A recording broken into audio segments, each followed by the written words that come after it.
An American aid convoy engulfed in flames at a border crossing between Colombia and Venezuela.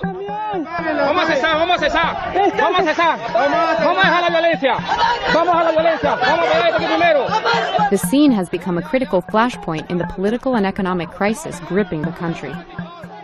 Senior U.S. officials immediately seized on the incident, blaming President Maduro and his supporters for intentionally torching the convoy. But an investigation by the Times calls this conclusion into serious question and shows that U.S. officials raced to judgment without the full facts. How did we get here?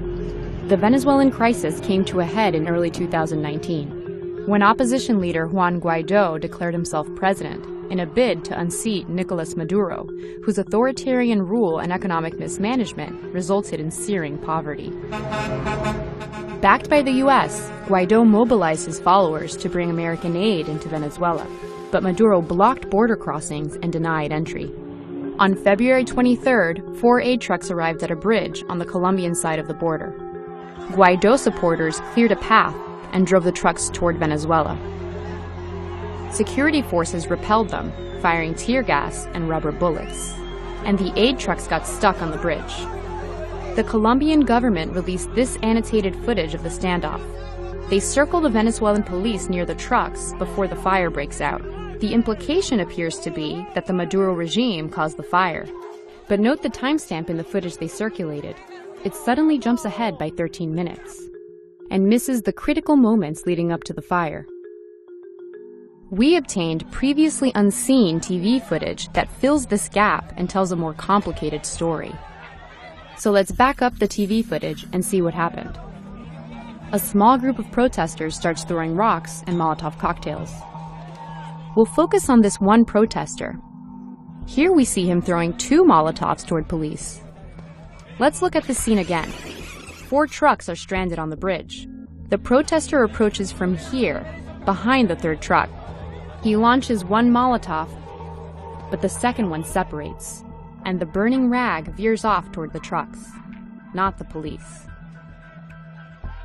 Let's fast forward a little, and we'll synchronize the security footage.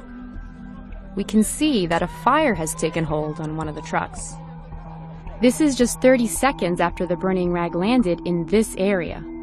This sequence of events shows the fire was most likely started by an errant Molotov, not by Maduro's security forces. In minutes, the cargo is ablaze. Uno de los camiones de la ayuda humanitaria se está quemando, señores. As this journalist turns the corner to get a better angle, she takes the same route as the protester who threw the Molotov and points her camera in the direction the rag went, where a fire is now blazing. This was the start of the fire that spread rapidly and consumed 3 trucks. Both police and protesters scrambled to contain the scene. As the chaos was unfolding, the incident quickly escalated into a political firestorm. A Venezuelan journalist tweeted this report, blaming Maduro. 12 minutes later, Senator Marco Rubio retweeted the unsubstantiated claim. National Security Advisor John Bolton weighed in soon after, and then USAID Administrator Mark Green claimed that Maduro had ordered the burning. Secretary of State Pompeo tweeted out the same visuals that evening. None of the U.S. officials offered any definitive evidence supporting their claim. They doubled down on Sunday talk shows. There's a sick tyrant, Maduro, who's denying food to starving Venezuelans and medicine to sick Venezuelans, burning trucks with... This is the worst of the worst of a tyrant. And officials continued to cite the burning trucks at the UN Security Council. Armed gangs, thugs, and criminals released from prisons were mobilized to control the border.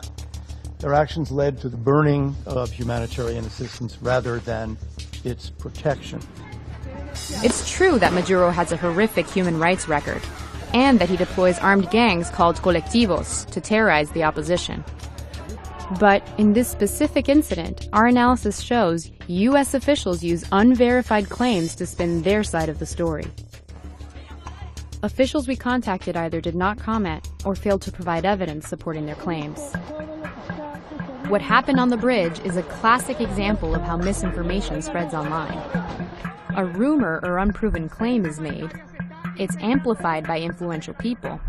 Mainstream media brings it to the masses. Venezuelan National Guardsmen, under orders from President Nicolas Maduro, attacked 2 aid trucks yesterday, lighting them on fire. And in this case, there were real-life consequences. Effective today, the United States will impose additional sanctions on regime officials.